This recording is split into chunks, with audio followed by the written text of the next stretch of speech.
Hi, I'm Marcus Ortiz. I'm Dre Banoff. This is RP Dogue. And just like an introduction to what we did, we made a text-based role-playing game, similar to like the old-fashioned like guitar games where like you would have like basically a text game and you like be in a forest or something, and then you can like maneuver your way and so on and so forth. And we try to replicate that with Java. I mean, obviously, it wasn't as nice as some of the other programs, but we made use of what you can do with Java, like using objects and such. Right. And yes, this is our result. Now, is it possible, maybe you could take this and make it a little more GUI and all that with App Inventor? Oh yeah, Maybe, for Okay, sure. so that might be the next step that you Sure. could do. Mm-hmm. Okay. All right, go ahead. You want to run? Do you want to run first? Yeah, man. Alright, so you first have a prompt here. This is our Doug RPG, is what we call it.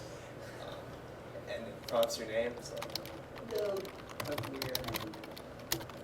Alright, so it tells you. So we're in a forest, an everlasting forest, rather. You feel hungry, so we're gonna stop by a store first. You're prompted whether or not you want the store. So if you go to the store, you have an option to buy certain things that might help The you. question with is, do you want to go to the store? Exactly. Yeah. So do you override it and just go Yeah, straight to the wait, forest? Or So, store. what do you think? Yeah. Store? Store. Alright, so yes. Alright. Absolutely. Alright, so you have three options. It's a small store. I mean, this is the old 1800s, so you either can buy an apple, a sword, or a wooden shield for 20 rupees or 40 rupees. So. Wow, wait a minute, a sword is worth twice an apple?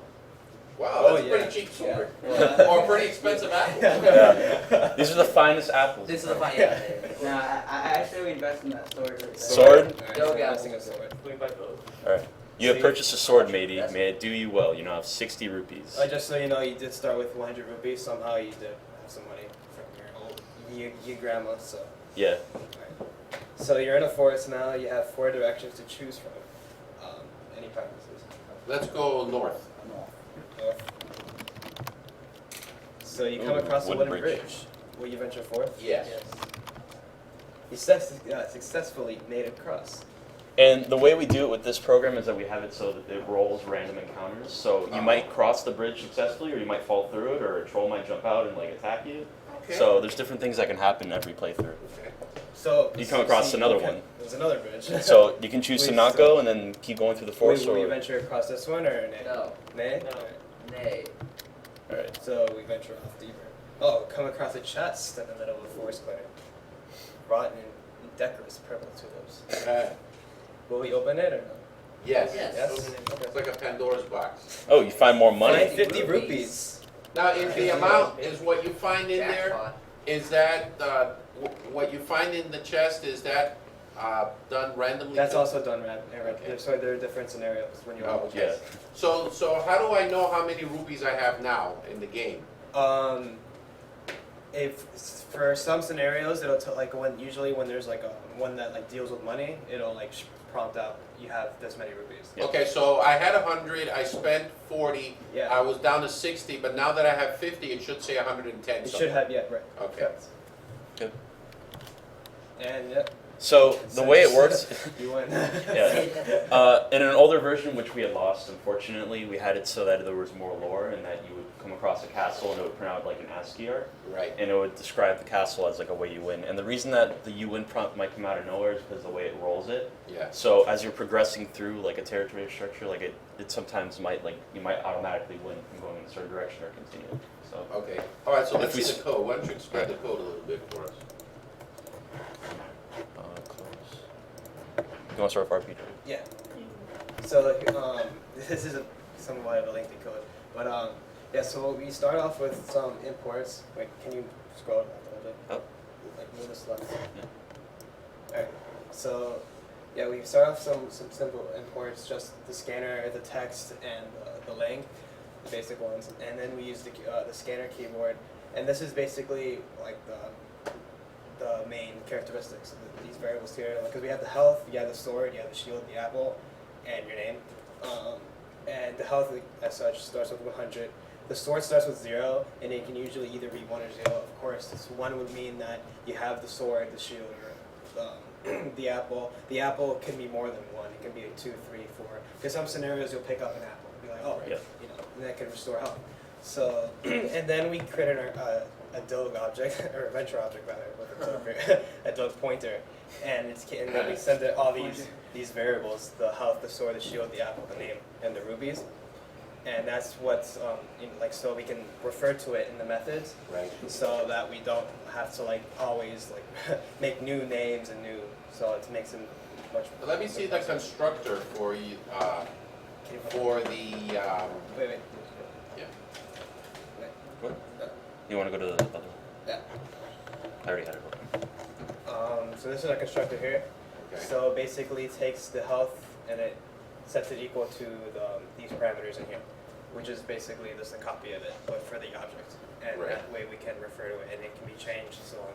It makes the process a lot easier. So go back to the,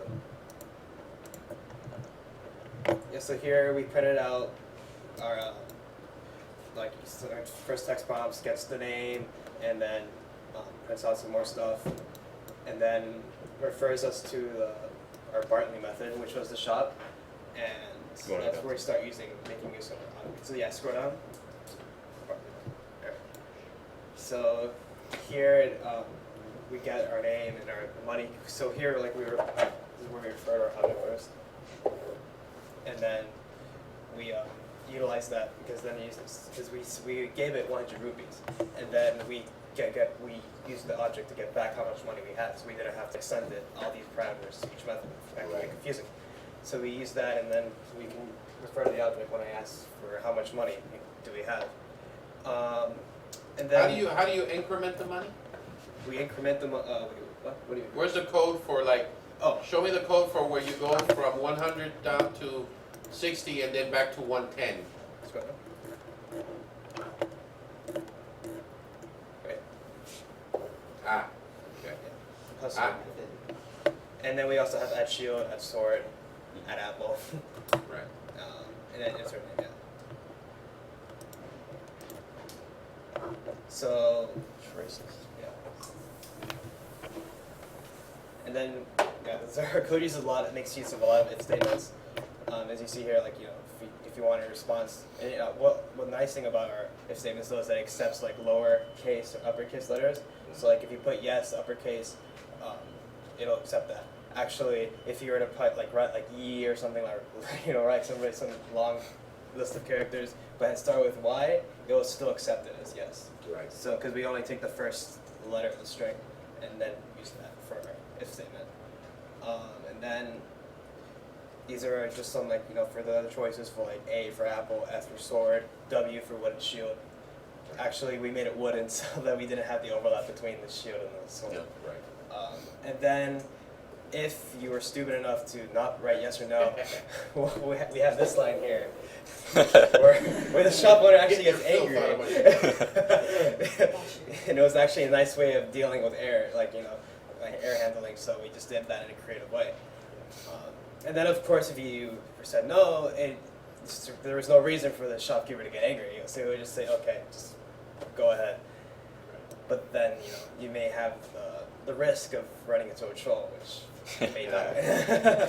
So anyways, actually go back to the main method, because this is how because I haven't talked about Yeah, that's with the roll. Alright, so we're back here, and then this is just dummy code here, keyboard at next line. That's just so it clears the because when you put in stuff in the scanner keyboard, it'll it uses it up, and sometimes that runs the prompt. So I usually occasionally put in that, and also that so it waits for you to press enter. So that's a good thing too. We're in the forest now, and it prompts you with those 4 options, but actually. It never actually executes the north method when you press north. That's deceptive. Right. What's actually happening is that it rolls, because we have this generator thing, which is an object, and it rolls a number up to 4. So depending on 1, 2, 3, or 4, it'll execute that method. So we have a north method, but it doesn't correspond to you pressing, entering north. It just Right. corresponds to the roll. So Right. here you see roll equals 1, it executes north. Or roll equals 2, executes east. Roll equal 3, south. Right. But it never actually it just Mhm. makes you think that when you press when you type it north, the X goes north. Right. So that's how we make it like so when you so you can run the when you run the program more than once, it's not the exact same scenario. So everyone's experience is different. Right. So it makes it more unique. So let's say we did roll 1, we would go to the north method. So let's go to. Can you erase those lines? Yeah. You need, wait, you need to have the chalk. You can put the chalk. Thank you. You want to expand this? Sure. So as you can see here, this is where we're inputting our random generator. And for north and specifically, we have it so that you come across a tree. And the way we did it is that with every direction, it has a similar format.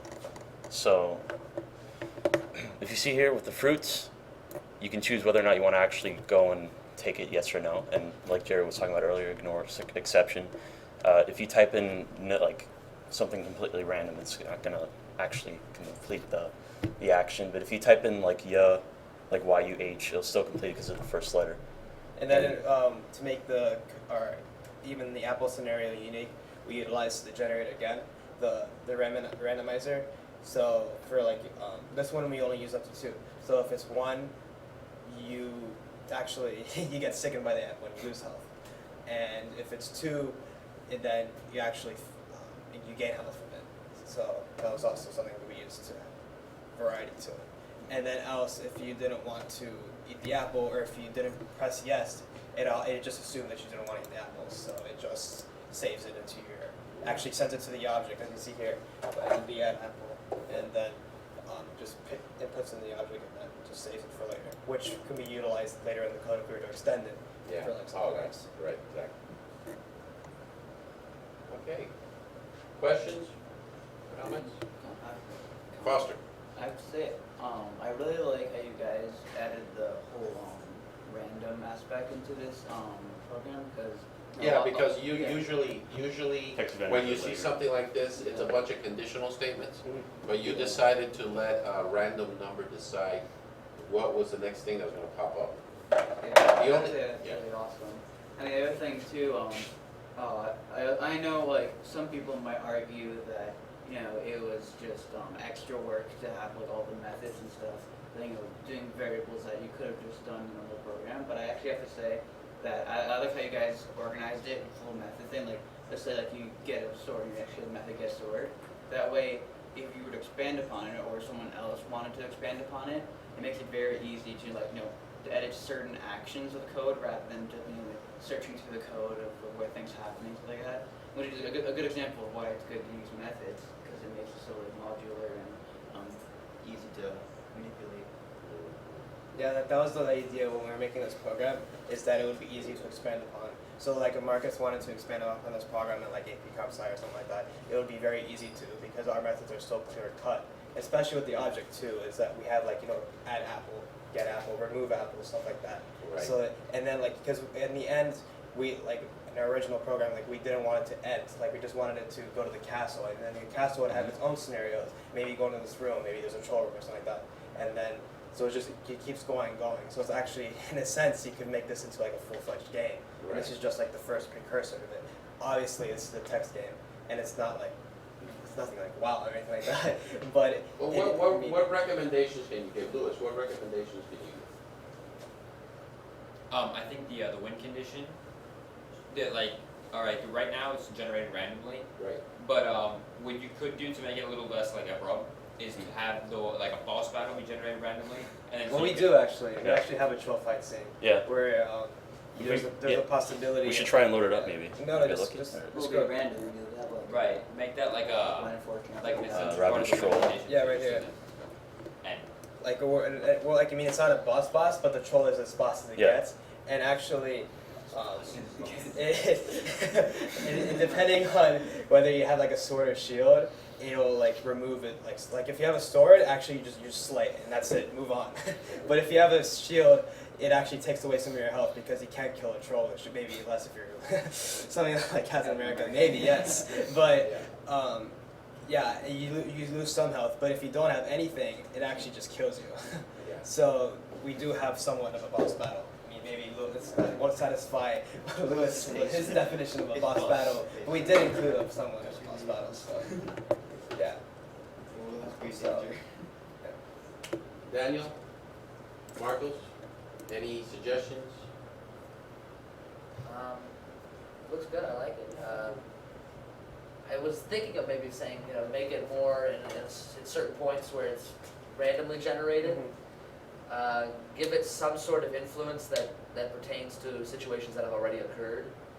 Like, I don't know if you did much of that. I mean, because I kind of take that back because I see you're doing some of it now, but in certain situations where it's a random generation of what's going to happen here or what's going to happen here, you can make it specifically related to what they just did. Sure. Like if they just, It sets off the chain of events. Yeah, it sets off exactly. So it's kind of almost each time you play the game, it's a different scenario based on your first scenario, and then it's kind of building upon how you set yourself up the first scenario or the second scenario or whatnot. What happened? What won't happen again? Or what happened? You'll be stronger and you'll do better if you fight another troll or something like that. If there's a way to do that, I don't know. But Interesting. I like what you guys did. It looks really good. It's well done. My suggestion is, you encounter a store, come on in, and then like maybe certain scenes, you can have like ASCII art.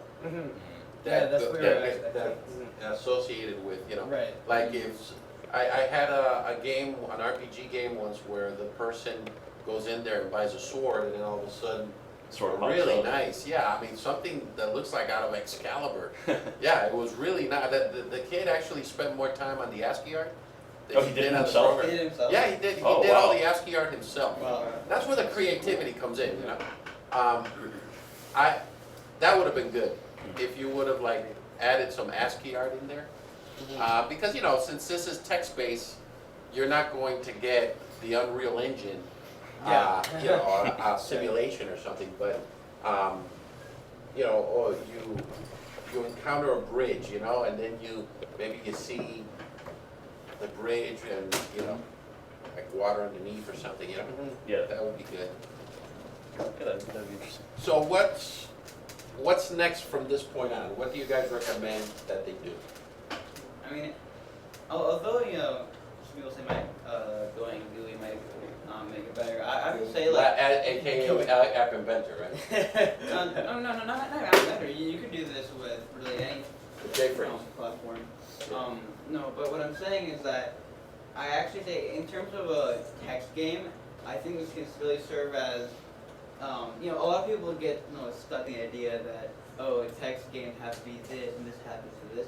I like how you guys are really like pushing the boundaries a bit more.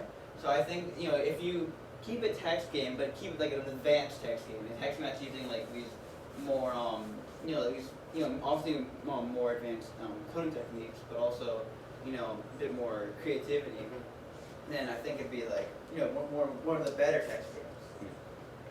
Yeah, I mean, I was really into it at the beginning, Yeah.